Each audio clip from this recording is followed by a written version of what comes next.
Bom dia! Hoje Renata Pacola visita o Centro Cultural Museu do Telefone em Bragança Paulista.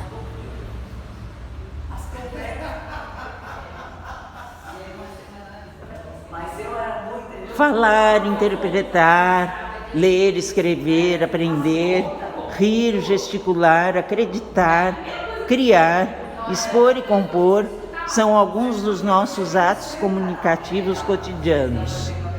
Numa busca incansável de encurtar distâncias, aproximar pessoas, apertar o tempo e alastrar as palavras, a humanidade desenvolveu diversos mecanismos. Dentre as tecnologias mais importantes dos últimos séculos, encontra-se o telefone. Nessa corrente evolutiva, nossos telefones já foram gorduchos, estridentes, acionados por manivelas, girados por um anel, com botões, sem fio, magrelos, altos, touchscreen, mais comerciais e mais caseiros. Acompanha-nos e foram atualizados conforme as nossas necessidades. Os modelos antigos, fixos, ocupavam um local de privilégios nas nossas casas, estavam eles à espera de longas conversas. O velho telefone de disco tentava acompanhar a velocidade dos nossos dedos nervosos e a nossa ânsia para comunicar. Não bastava discar, tínhamos de aguardar completar a linha, uma eternidade se comparada aos nossos telefones atuais, que em segundos nos possibilitam trocas de mensagens instantâneas. Independente dos modelos, não há telefone que não tenha testemunhado a necessidade da comunicação humana, ouvido nossas histórias, nosso tom de voz ansioso, alegre, choroso, os longos desabafos e silêncios, ou sofrido conosco com uma ligação encerrada abruptamente. Um museu do telefone é um museu de comunicação e, assim, um museu que reflete a história da humanidade e as nossas múltiplas histórias.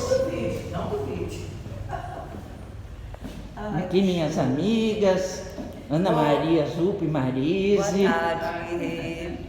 Vieram comigo aqui para essa viagem maravilhosa para Bragança. Certeza. Parabéns, tá, pelo prêmio. Obrigado.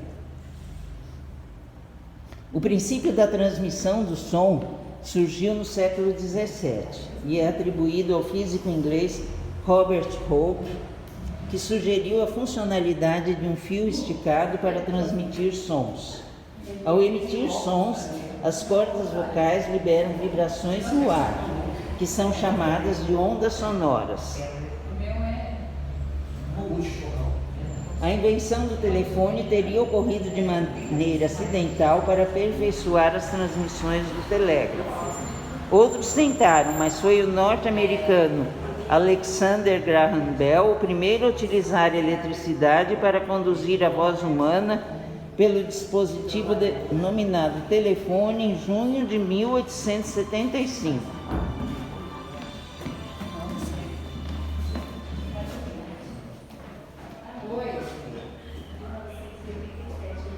Aqui também meu amigo Pedro Melo. Amigo, há quantos anos, Pedro? 26 anos. Então, também fazendo uso do telefone o Pois tempo olha, todo. eu aqui nesse museu me sinto um dinossauro, estou quase sendo parte do acervo, né? Porque eu me lembro de telefone de ficha, quer dizer, ainda antes do cartão, né? Quer dizer, ainda sou o tempo da ficha. Aquele telefone, tinha o telefone vermelho e o telefone azul, né? Então, a gente vira que é o Museu do Telefone é como voltar na própria história, né? Então é muito interessante. Está sendo uma experiência muito boa estar aqui dentro, né?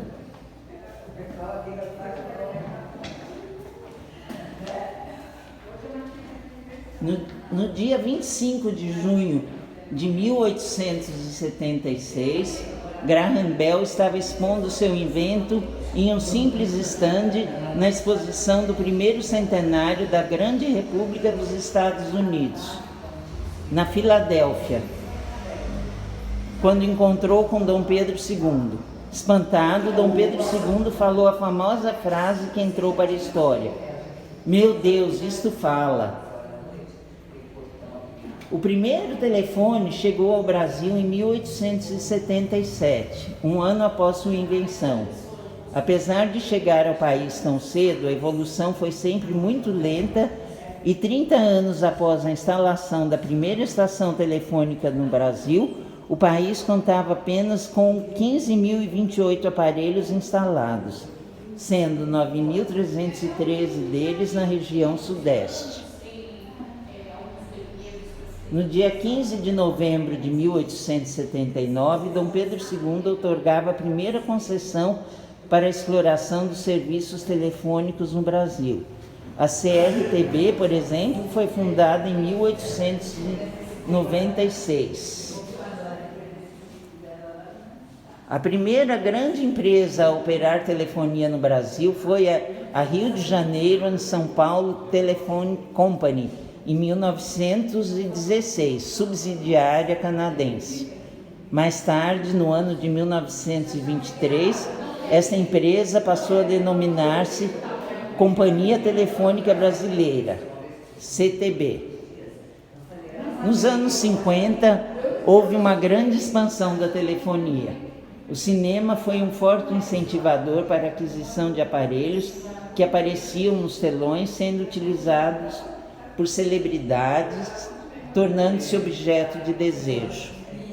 Os aparelhos compactam-se e contam com função de descagem embutido na estrutura do dispositivo. A década de 1970 foi marcada por importantes evoluções nas telecomunicações no Brasil. A criação da Telebrás em 1972, a criação dos serviços descagem direta à distância, DDD, e internacional, DDI, a implantação de linhas digitais e a introdução de botões nos modelos de telefones, substituindo os antigos discos. Nos anos 80, alguns avanços importantes podem ser citados no setor de telecomunicações. O lançamento dos satélites Brasilsat 1 e 2, 1985 e 1986, respectivamente, a interligação do Brasil aos Estados Unidos por meio de um cabo submarino e com Portugal pelo sistema de descagem direta internacional. Os primeiros celulares foram produzidos pela Motorola entre 1983 e 1994 e chegaram ao Brasil efetivamente nos anos 1990. As primeiras linhas chegavam a custar $20 mil. Assim, somente pessoas com elevado prestígio social eram portadoras dos telefones móveis no país.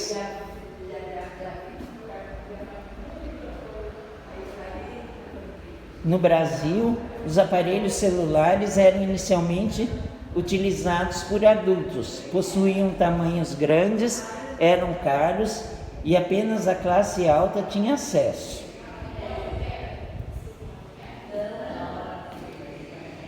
Com o telefone de disco, os pulsos eram emitidos pelos discos centrais, tornando possível a ligação direta entre duas pessoas, não sendo mais necessário as centrais telefônicas operadas por telefonistas. A profissão de telefonista surgiu com a necessidade de mão de obra para fazer a conexão entre a central telefônica e os aparelhos telefônicos.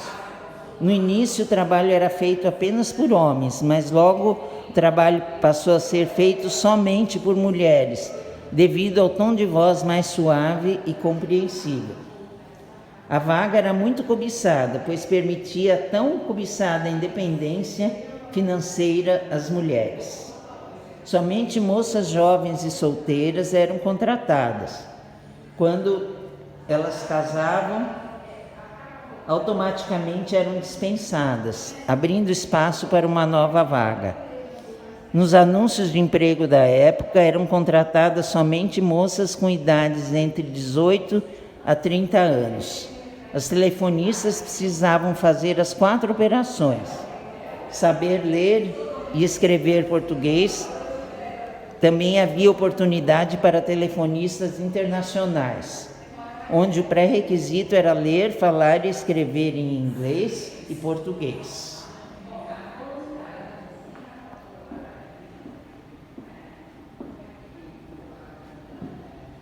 Orelhão. Em 1971, quando chefiava o departamento de projetos da Companhia Telefônica Brasileira, Schuming assumiu o desafio de criar um protetor para telefones públicos que reunisse funcionalidade e beleza.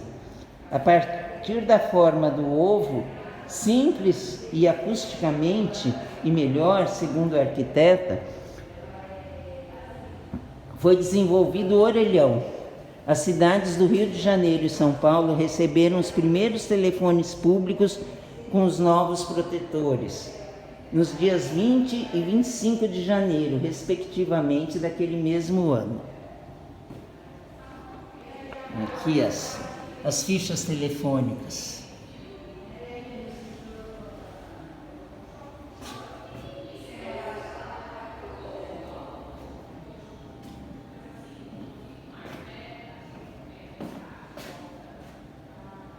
O telefone e a guerra. O primeiro telefone sem fio do código Morse foi inventado no século XX, dando início às pesquisas científicas para o aprimoramento da telecomunicação sem cabos.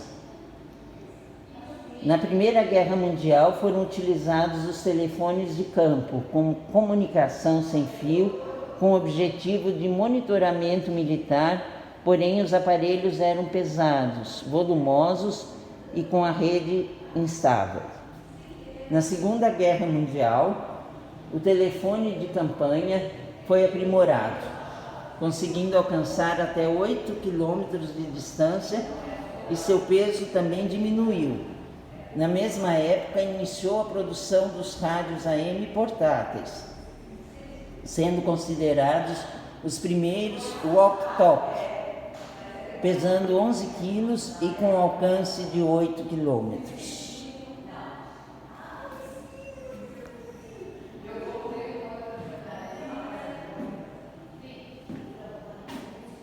Espero que tenham gostado do passeio pelo Museu do Telefone. Quem vier a Bragança, não deixe de fazer uma visita.